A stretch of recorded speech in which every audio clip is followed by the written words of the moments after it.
Sinabi nga ito ni LeBron James patungkol dito sa bagong Lakers player na si Luke Kennard.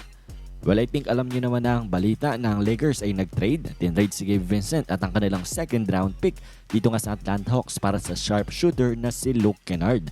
And well, I'm sure marami na rin kayong nakita patungkol sa statistics neto nga ni Luke Kennard na siya ngayon season. Abay, grabe nga ang shooting splits. Pagdating nga sa field ay halos 54%, halos 50% pagdating naman sa 3-point line, and elite free throw shooter nga rin talaga siya. Masasabi natin na talagang matindi ang mga kamay na itong ang bagong Lakers player na siguradong makakatulong nga sa kanila.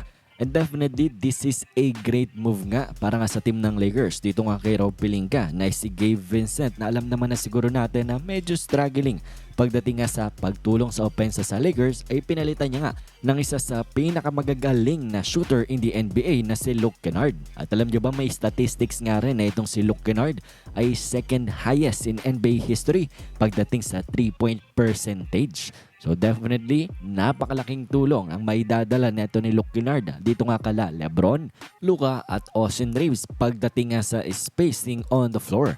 Imagine may ganitong threat pa nga sila sa kanilang lineup. So talagang mahihirapang lalo na i-double team itong sina Luka, sina Austin at LeBron lang dahil may naghihintay na Luke Kennard sa gilid na talaga namang one of the best shooters in the NBA. So definitely, a very great move para nga dito sa team ng LA Lakers. At alam nyo ba, years ago, si LeBron James ay tinawag niya na laser etong si Luke Kennard. At ni-recognize niya nga rin etong si Luke Kennard, etong bagong Lakers player, na sumira nga daw ng kanyang scoring record nung siya ay high school. Ito ang mga sinabi ni LeBron James patungkol sa bagong Lakers player. Pakinggan natin. I mean, you know, they got Luke Kennard who broke my scoring record in high school.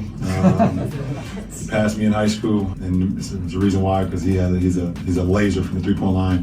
His ability to shoot the ball, you know, it's uncanny. And well, ang tinutukoy na laser ni LeBron James in the past, abay kakampi niya na nga ngayon at handang tumulong na dito nga sa team ng LA Lakers. Sakto rin niya na sila'y nagiging healthy na nga at nakabalik na si Austin Reeves at mukhang ang magiging full strength na ang team ng Los Angeles Lakers sa susunod na mga linggo. Pero hindi pa pala tapos ang team ng Lakers. Alam niyo ba? Nang dahil sa balitang ang ito, etong si Cam Thomas, pati na rin si Haywood Highsmith ay mga pinag-iinteresan ng team ng LA Lakers. Ang dalawang player na nasa free agency matapos ngang i-waive ng kani-kanilang mga team. And so far, ang very likely nga daw na subukan ng LA Lakers na i-sign for the rest of the season ay eto nga si Haywood Highsmith nang dahil nga sa kanyang pagiging two-way talent.